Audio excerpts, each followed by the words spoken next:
Hello friends, কেমন আছেন সবাই? এস সাগর ব্লগে আপনাদের অনেক অনেক স্বাগত।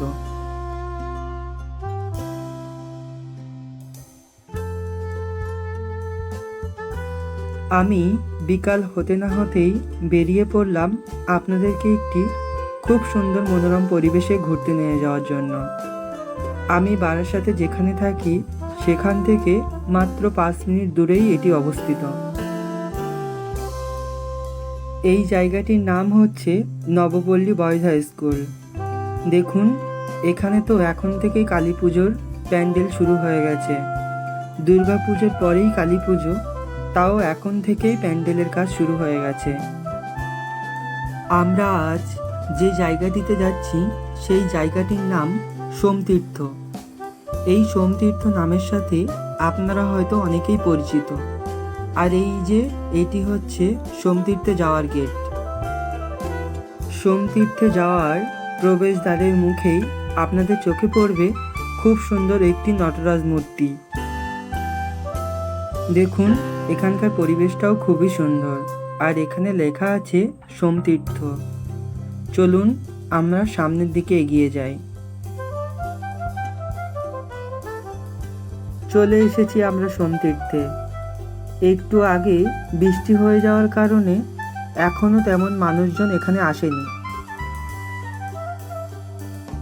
আমি আপনাদেরকে এখানে দিনের বেলা নিয়ে আসার একটি কারণ আছে। সন্ধ্যাবেলা আমি আপনাদেরকে একটি মজার একটি জিনিস দেখাতে চাই। দেখুন কতটা সুন্দরভাবে বসে আছে বাবা মহাদেব, আর পাশেই আছে লক্ষ্মী আর নারায়ণের মূর্তি। ওনাদেরকেও দেখতে খুবই সুন্দর লাগছিল, যেন মনে হচ্ছিল জলের ওপরে ওনারা সত্যি বসে আছেন। বারাসাত শহরের মধ্যে এমন একটি সুন্দর পরিবেশ আপনাদের মনকেও ভালো করে দেবে। আমার যখন মাঝে মধ্যে মন খারাপ হয়ে যায়, আমি তখন হাঁটতে হাঁটতে এখানে চলে আসি। খুবই ভালো লাগে আমার এখানে এলে।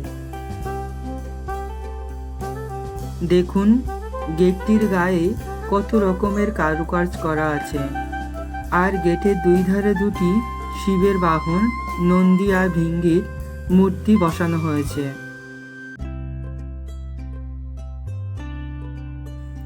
আমরা একটু একটু করে মূল মন্দিরের দিকে এগিয়ে এসেছি। চলুন আমরা এবার মন্দিরের সামনে যাই।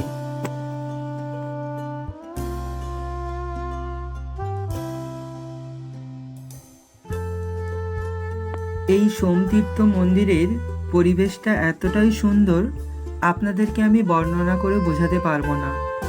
আপনারা সময় পেলে অবশ্যই এখান থেকে ঘুরে যেতে পারেন, আপনাদের মনটাও ভালো হয়ে যাবে।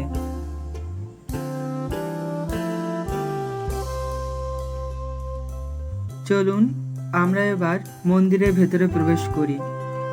মন্দিরের ভেতরটা কেমন আপনাদেরকে আমি অবশ্যই দেখানোর চেষ্টা করলাম।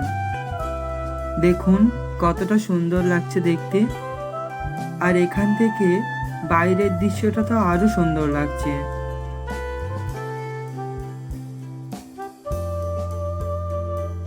এই শিব মন্দিরের গায়ে আপনাদের চোখে পড়বে বিভিন্ন রকম দেবদেবীর মূর্তির কারুকাজ করা।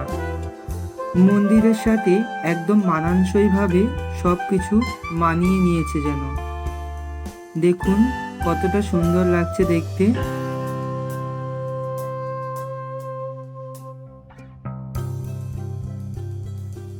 এই শিব মন্দিরের পাশে আরো বড় বড় দুটি মন্দির তৈরি হচ্ছে। জানি না কিসের মন্দির তৈরি হচ্ছে, তবে এখনো কাজ চলছে। কাজ শেষ হওয়ার পর আমি আপনাদেরকে একদিন অবশ্যই নিয়ে আসব। একটু পরে সন্ধ্যা নেমে আসবে।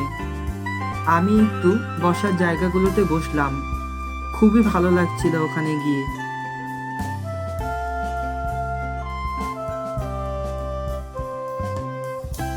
আমি আপনাদেরকে আরেকটি মজার জিনিস দেখাই, আপনাদের নিশ্চয়ই খুবই ভালো লাগবে। দেখুন তো ওগুলো কি? এগুলো হচ্ছে সবই মাছ। হলুদ, কমলা, সাদা বিভিন্ন রকমের মাছ খেলে বেড়াচ্ছে এই পুকুরে। ওদেরকে দেখে মনে হচ্ছে ওরা যেন স্বর্গ রাজ্যে বাস করে। সন্ধ্যা হয়ে গিয়েছে। দেখুন তো এবার কেমন লাগছে আপনাদের কাছে মন্দিরটা। চারিদিকে যখন লাইট জ্বলে উঠেছে তখন যেন মন্দিরের রূপটিও যেন পাল্টে গিয়েছে। অসাধারণ লাগছে দেখতে। আমার তো খুবই ভালো লাগছিল। আপনাদের কেমন লাগলো আপনারা অবশ্যই কমেন্ট করে জানাবেন।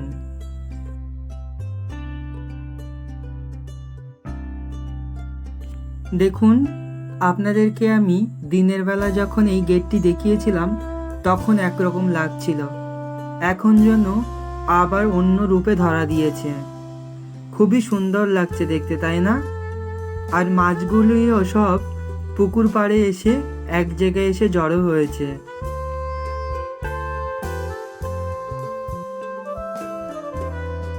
আর এই যে আমি এইসব জায়গাগুলোতে এলে আমারও মনটা ভালো হয়ে যায়।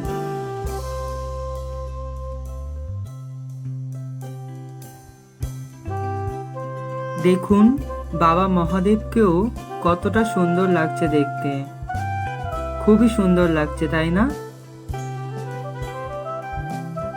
আপনারা যদি সোমতীর্থ থেকে ঘুরে আসতে চান তাহলে আপনারা বারাসাত কলোনি মোড় থেকে টোটো বা ভ্যানে করে নবপল্লী বয়েজ হাই স্কুলে নামবেন। নবপল্লী বয়েজ হাই স্কুলের পাশেই সোমতীর্থ। ঠিক আছে বন্ধুরা, সবাই ভালো থাকবেন, সুস্থ থাকবেন। দেখা হবে পরবর্তী আরেকটি ব্লগে। Thank you.